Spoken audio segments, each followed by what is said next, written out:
Hello students, कैसे हो आप। आगाज इंस्टीट्यूट में स्वागत है आपका। आज यूनिट 2 की हमारी क्लास नंबर 9 है। अब तक 8 क्लासेस हमारी हो चुकी हैं और मध्य प्रदेश का इतिहास जो है हम पढ़ रहे हैं। पिछली क्लास में हमने मध्य प्रदेश में सातवाहन वंश, शक वंश, कुषाण वंश, बोधि वंश आदि वंशों के विषय में कल की क्लास में हमने डिस्कशन किया था। कल मैंने आपको बताया था कि कुषाण वंश जो कि मध्य प्रदेश में विस्तृत था, तो कुषाणों को मध्य प्रदेश से हटाने का काम, या मैं यूं कहूं कि जो कुषाण वंश भारत में विस्तृत था, भारत में कुषाणों का जो साम्राज्य था, उस साम्राज्य को खदेड़ने का काम कई सारे राजवंशों ने मिलकर किया। उन राजवंशों में नागवंश, आभीर वंश, मगवंश, मालव वंश और भी कई सारे वंश के नाम हमें मिलते हैं, जिन्होंने कुषाणों को यहाँ से, यहाँ की सत्ता से, भारत की सत्ता से हटाने का काम किया। तो मध्य प्रदेश से भी कुषाणों को हटाने का काम जिन प्रमुख शासकों ने किया, जिन प्रमुख राजवंशों ने किया, उनमें हमें आभीर वंश, मग वंश और नाग वंश के नाम प्रमुखता से मिलते हैं।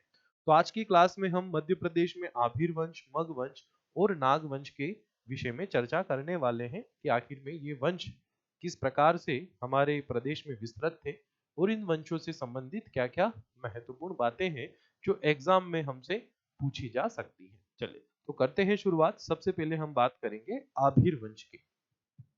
तो देखो स्टूडेंट, आभीर वंश जो है ये मध्य प्रदेश के अनूप प्रदेश, मैंने कल आपको बताया था खंडवा और खरगोन वाला एरिया जो है ना, जिसे हम निमाड़ कहते हैं, वो अनूप प्रदेश के अंतर्गत आता है। तो जो निमाड़ वाला एरिया है, उस एरिया में यह आभीर वंश जो है विस्तृत था। और इस वंश का जो संस्थापक है, संस्थापक माना जाता है, वह माना जाता है ईश्वर सेन को।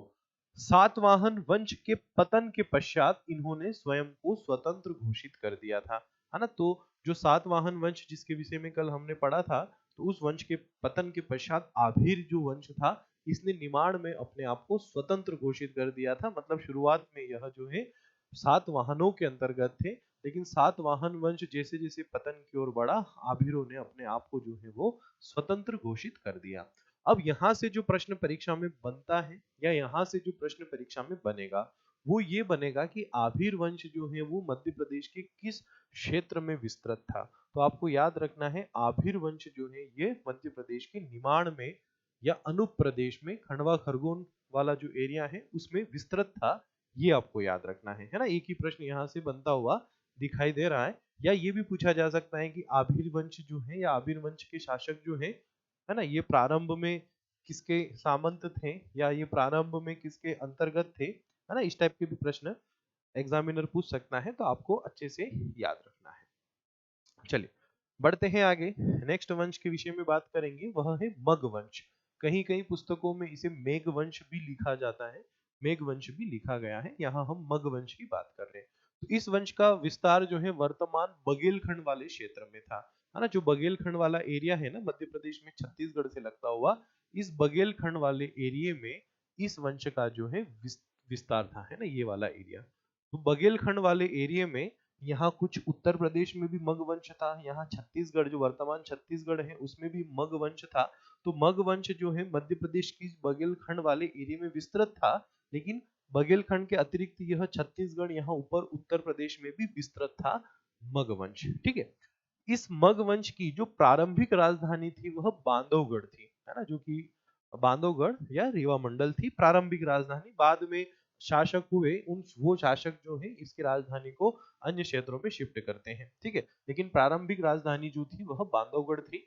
इस वंश का प्रथम शासक जो था वह भीमसेन था, और अन्य शासक भद्रमग और शिवमग थे। इस वंश के सिक्के बांधवगढ़ से प्राप्त हुए हैं। तो ये कुछ प्रश्न हैं जो यहाँ से बन सकते हैं। प्रश्न क्या? सबसे पहला प्रश्न कि मग वंश जो है ये मध्य प्रदेश के किस क्षेत्र में विस्तृत था? आपका उत्तर हो जाएगा बघेलखंड। मग वंश की राजधानी कौन सी थी? आपका उत्तर हो जाएगा बांधवगढ़। या मग वंश से संबंधित सिक्के कहाँ से मिले? आपका उत्तर हो जाएगा बांधवगढ़। ठीक है। या फिर मग वंश का प्रथम शासक कौन था? तो उत्तर हो जाएगा भीमसेन। हालांकि ये प्रश्न मुश्किल है, लेकिन ये जो प्रश्न है ना कि मग वंश का विस्तार मध्य प्रदेश के किस क्षेत्र में था, ये एग्जामिनर आपसे पूछ सकता है, तो आप याद रखिएगा। ठीक है, बढ़ते हैं आगे नेक्स्ट वंश की ओर। जो अगला वंश है वह है नाग वंश, और इस नाग वंश का जो संस्थापक था वो वृषनाग था। देखो, इतिहास में नाग वंश से संबंधित बहुत सारा हमें डेटा मिलता है। नाग वंश के बारे में बहुत महान इतिहास जो है हमें मिलता है, लेकिन हमें उस संदर्भ में पढ़ना है जिस संदर्भ में हमारा सिलेबस है ना। जिस प्रकार के प्रश्न हमसे पूछे जाते हैं, हमें इन वंशों को उसी प्रकार से पढ़ना है। बाकी नागवंश के इतिहास को लेकर तो बहुत सारी किताबें लिखी हैं। नागवंश का इतिहास तो बहुत ही विस्तृत है, लेकिन हम हमारी जो लिमिट है सिलेबस की, उसमें रहते हुए ही इन वंशों को पढ़ेंगे। आपके मन में प्रश्न होंगे कि सर, हम आभीर वंश, मग वंश, नागवंश, इनके बारे में सिर्फ एक प्राइमरी इंफॉर्मेशन ही ले रहे हैं, तो क्या ये सफिशिएंट है? बिल्कुल सफिशिएंट है ना, क्योंकि परीक्षक मध्य प्रदेश के संदर्भ में प्रश्न करेगा। परीक्षक आपके इतिहास का जो सिलेबस में है उसमें उसने स्पष्ट लिख कर दिया है। अगर आपके पास सिलेबस है तो आप उठाकर देखिएगा कि वह मध्य प्रदेश का इतिहास किन स्वरूप में पूछेगा, है ना। वहां पर उसने सारे लिखे हुए हैं कि भाई मैं क्या क्या पूछूंगा, है ना। तो आपके लिए ये सारी चीजें जो है सफिशिएंट है, आप बिल्कुल इन पर विश्वास करें। चलिए, तो इस वंश की जो राजधानी थी वह विदिशा थी, और प्रथम शासक या संस्थापक जो था वो वृषनाग था। नागवंशी सिक्के जो है हमें विदिशा से, इंदौर से, उज्जैन से, त्रिपुरी से, एरण से, गोहद से तथा नरवर से प्राप्त हुए हैं। इस वंश के प्रमुख शासक स्कंदनाग, वसुनाग, बृहस्पति नाग, रवि नाग, विभुनाग, भवनाग, प्रभाकर नाग, देवनाग तथा गणपति नाग थे, है ना। ये कुछ नाम अभी जो मैंने आपको बताया, यह इस वंश के जो थे प्रमुख शासक थे। तो नागवंश से रिलेटेड प्रश्न परीक्षा में जो पूछा जा सकता है, वो पहला ही प्रश्न ये बन सकता है कि नागवंश मध्य प्रदेश के किस क्षेत्र में विस्तृत था। तो आपका जो उत्तर होगा वो होगा विदिशा वाले एरिया में, है ना। विदिशा वाले एरिया में नागवंश जो है विस्तृत था। अब विदिशा के अतिरिक्त इस वंश के सिक्के और कहां कहां पर मिले, तो देखो, इंदौर में भी मिले, मतलब मालवा में नागवंश था। उज्जैन में मिले हैं, त्रिपुरी में मतलब जबलपुर वाले क्षेत्र में भी नागवंश का प्रभाव था। एरण मतलब सागर जो बुंदेलखंड वाला एरिया है, वहां पर भी नागवंश का प्रभाव था। गोहद तथा नरवर, है ना, नरवर ये जो शिवपुरी वाला एरिया है, मतलब हम यूं बोल सकते हैं कि नागवंशों के अंतर्गत मध्य प्रदेश का बहुत बड़ा क्षेत्र जो था इस वंश के अंतर्गत आता था। क्योंकि देखो, इनके जो सिक्के मिले हैं वो किसी एक फिक्स स्थान से नहीं मिले, मध्य प्रदेश के अलग अलग दूर दराज क्षेत्रों से इस वंश के सिक्के मिले हैं। मतलब ये मध्य प्रदेश के एक बहुत बड़े क्षेत्र पर विस्तृत था। कौन? नागवंश। वृषनाग जो इसका संस्थापक था, इसका पुत्र था भीमनाग, और भीमनाग ने विदिशा से अपनी इस राजधानी को पद्मावती स्थानांतरित कर दिया था। अब पद्मावती कौन से शहर की बात हो रही है? क्योंकि पद्मावती उज्जैन को भी कहा जाता है, पद्मावती पवैया ग्वालियर वाले क्षेत्र को भी पद्मावती कहा जाता है ना। तो पद्मावती स्थानांतरित किया था। तो कुछ किताबों में पद्मावती का जो मतलब है वो उज्जैन से निकाला गया, क्योंकि उज्जैन में इनके सिक्के भी मिले हैं।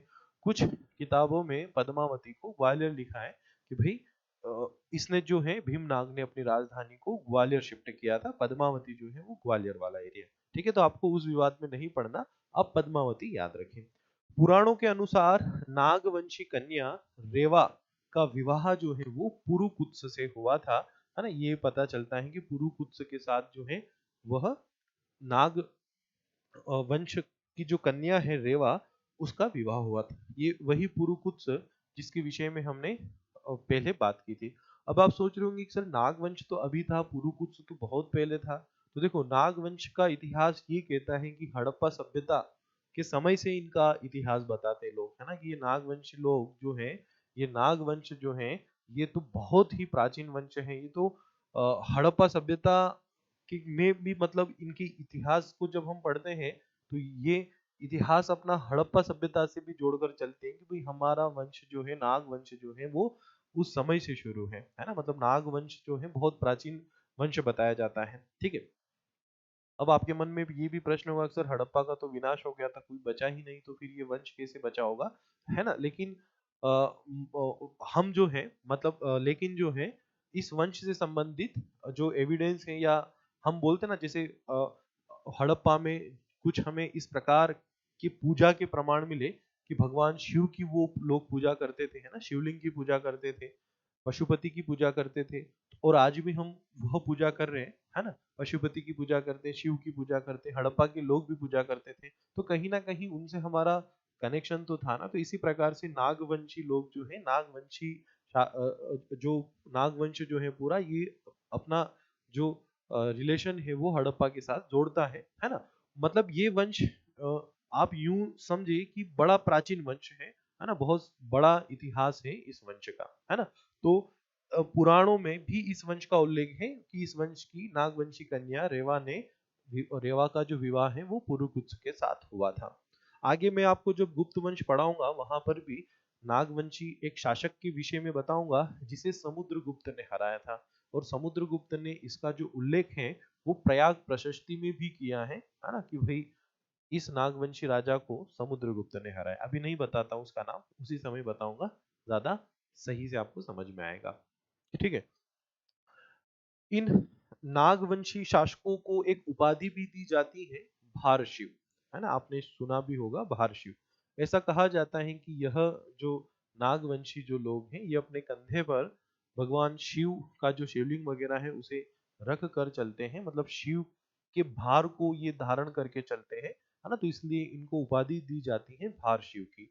और भारशिव का जो इतिहास है वो तो बड़ा विस्तृत है, बड़ा ही महान इतिहास है ना। लेकिन हम सिर्फ अभी हमारी जो सीमाएं हैं मध्य प्रदेश के इतिहास को पढ़ने की, हम उसी में बंधकर इस टॉपिक को पढ़ रहे हैं, इसलिए आप सिर्फ इतना ही याद रखें, है ना, ज्यादा फैक्ट्स यहाँ से महत्वपूर्ण है नहीं, ठीक है स्टूडेंट। चलिए, तो ये नागवंश से संबंधित कुछ फैक्ट्स हैं जो परीक्षा में आपसे पूछे जा सकते हैं। पुराने पेपरों को एनालिसिस करेंगे तो हमें पता चल जाएगा कि वैसे इन टॉपिक से कैसे प्रश्न आते हैं और कितने प्रश्न आते हैं। मतलब ज्यादातर प्रश्न बनते नहीं है इन टॉपिक से, लेकिन कभी बन जाए तो हमें उनके लिए तैयार रहना है। हम प्री के लिए पढ़ रहे हैं तो प्री के हिसाब से पढ़ रहे हैं, जब हम मेंस में पढ़ेंगे तब यहाँ पर पढ़ने का स्वरूप अलग होगा, है ना। मेंस में फिर मेंस के हिसाब से देखेंगे कि यहाँ से क्या क्या प्रश्न मेंस में बन सकते हैं। अभी प्री की बात कर रहे हैं इसलिए मैं आपको प्री के लिहाज से, प्री के हिसाब से ये सारे फैक्ट्स बता रहा हूँ, ठीक है। तो आप इतने फैक्ट्स याद रखिएगा, यहाँ से प्रश्न परीक्षा में होंगे तो आपका कोई प्रश्न गलत नहीं होना चाहिए, प्रश्न भी आपको यहीं से देखने को मिलेंगे। अब जो हमारी अगली क्लास होगी वो होगी गुप्त वंश की, है ना। ये तो आज एक छोटा सा ही टॉपिक था। गुप्त वंश से संबंधित बहुत सारे प्रमाण हमें हमारे प्रदेश में मिले, और परीक्षा में प्रश्न भी गुप्त वंश से बहुत सारे पूछे भी जाते हैं, है ना। मैं आपको बताऊंगा जब गुप्त वंश पढ़ाऊंगा तो आपको भी समझ में आएगा कि एमपीपीएससी ने कितने प्रश्न पूछे हैं गुप्त वंशी शासकों के बारे में, गुप्त वंशी निर्माणों के बारे में। बहुत सारे प्रश्न जो है एमपीपीएससी पूछता है ना। तो हमारे लिए अब जो अगला वंश जो हम शुरू करेंगे वह गुप्त वंश स्टार्ट करेंगे। गुप्त वंश पढ़ेंगे मध्य प्रदेश के संदर्भ में, है ना। अभी हमने बात की है किसकी, अभी हमने बात की है कुषाणों के पश्चात, है ना, कुषाणों को इस भारत से भगाने में, कुषाणों को भारत से सत्ता से हटाने में जिन वंशों का योगदान रहा, और जो वंश हमारे मध्य प्रदेश वाले क्षेत्र में विस्तृत हैं, तो हमने उन वंशों के बारे में कुछ मोटी मोटी इंफॉर्मेशन ले ली, ताकि कभी परीक्षा में प्रश्न बन जाए तो हम गलत ना करें, हमारा प्रश्न सही हो जाए। क्योंकि प्रश्न बनेगा तो जनरली इनकी लोकेशन कि भाई ये वंश कहाँ पर विस्तृत है वही आपसे पूछेगा एग्जामिनर, तो आप उतना बना ही लोगे, ठीक है। ज्यादा डिटेल में मैं ले जाना भी इसलिए नहीं चाहता क्योंकि जहां पर जरूरत नहीं है वहां पर डिटेल में जाने का कुछ मतलब नहीं है। क्योंकि कॉम्पिटिटिव एग्जाम्स में एक नियम जो सबको पता होता ही है कि पढ़ना क्या नहीं है ना, ये सबसे ज्यादा महत्वपूर्ण है। मतलब पढ़ना क्या है ये तो ठीक है, लेकिन क्या नहीं पढ़ना है ये सबसे ज्यादा जरूरी है जानना। और जिसने ये जान लिया कि क्या नहीं पढ़ना है उसको सिलेक्शन लेने से कोई नहीं रोक सकता, है ना। क्योंकि पढ़ने के लिए तो बहुत सारा है। अभी मैं आपको कहूँ भारत का इतिहास पढ़ो तो आप इतनी मोटी बुक खरीद कर ले आओगे, पूरा भारत का इतिहास, है ना, बहुत सारी बुक आपको मिल जाएगी। प्राचीन भारत के इतिहास की इतनी बड़ी बुक आपको मिल जाएगी, और जब आप उस बुक को लाओगे उठा के तो आप पूरी बुक पढ़ लो, क्या है उसमें। लेकिन आप पूरी बुक पढ़कर कॉम्पिटिटिव एग्जाम क्लियर कर पाओगे, बड़ा मुश्किल है। क्योंकि फिर आप एक बहुत बड़े प्रसिद्ध इतिहासकार बनने की ओर अग्रसर हो जाओगे, क्योंकि पूरी किताब पढ़ने के बाद तो आपके अंदर वो वाला नॉलेज जो है वो क्रिएट होगा।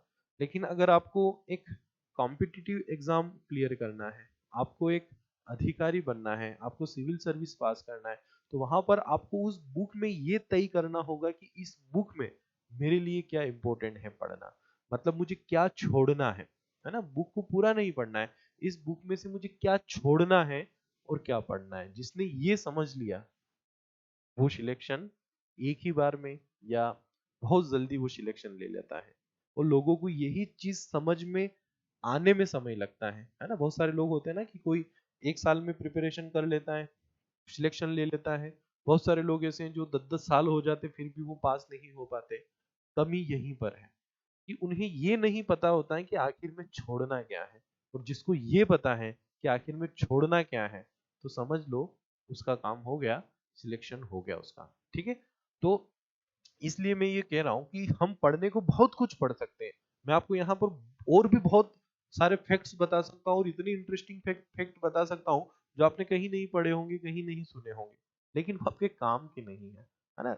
परीक्षक जिस लेवल से पेपर बनाता है और आपका सिलेबस जैसा है, हमें उस अकॉर्डिंग ही पढ़ना है। ठीक है स्टूडेंट, तो आप बिल्कुल निश्चिंत रहें। कोई प्रश्न अगर इधर उधर होगा भी तो वो एक दो प्रश्न ही होते हैं, है ना। ऐसा नहीं होता है कि 100 प्रश्न में से 25 प्रश्न ऐसे हैं इतिहास के या किसी भी सब्जेक्ट के कि जो आपने कभी सुने ही नहीं, जिनके बारे में, ऐसा नहीं होता है। 100 में से 95 प्रश्न बिल्कुल ऐसे होते हैं जो आपने कहीं पढ़े हैं, कहीं सुने हैं, कहीं देखे हैं, या कहीं ना कहीं उनके बारे में आप जानते हो। आप पढ़ना भूल गए, आपने उस टॉपिक को नहीं पढ़ा, वो बात अलग है, लेकिन आप उसके बारे में जानते हो। लेकिन जो 5 प्रश्न ऐसे होते हैं जो ना किसी बुक में मिलते हैं, ना कभी किसी टीचर ने पढ़ाया, ना कहीं पर कभी किसी ने देखा था, किसी किताब में कहीं पर लिखा हुआ था और वो परीक्षक ने पूछ लिया। और बच्चा जो है ना बस उसी उन 5 प्रश्नों को बनाने के चक्कर में अपने 95 प्रश्न गलत करता है, अपने 95 प्रश्नों को खो देता है। तो आपको ये चीज समझना होगी, एग्जामिनर की चालाकी आपको समझना होगी कि एग्जामिनर हर साल पेपर में एक दो प्रश्न आउट ऑफ देकर जो अगले साल जो बच्चे प्रिपरेशन कर रहे हैं उनको किसे भटकाता है ना। तो ये भी आपको दिमाग में रखना है कि आपको अपना 95% 100% कंप्लीट करना है, न कि आप उन आड़े टेढ़े प्रश्नों की खोज में अपना उस 95% को खराब कर दो। ठीक है स्टूडेंट, चले तो मिलते हैं नेक्स्ट क्लास में, जहां पर हम मध्य प्रदेश में गुप्त वंश को पढ़ेंगे, पूरा विस्तार से पढ़ेंगे, एक एक चीज समझेंगे, क्योंकि यहाँ से प्रश्न आते हैं, हमारे लिए महत्वपूर्ण है ना। ये हमारे लिए महत्वपूर्ण है ना। गुप्त वंश से प्रश्न हमें अक्सर देखने को मिलते हैं। ठीक है स्टूडेंट, तो मिलते हैं अगली क्लास में। Good day, goodbye, all the best. कोई डाउट हो तो आप कमेंट कीजिएगा।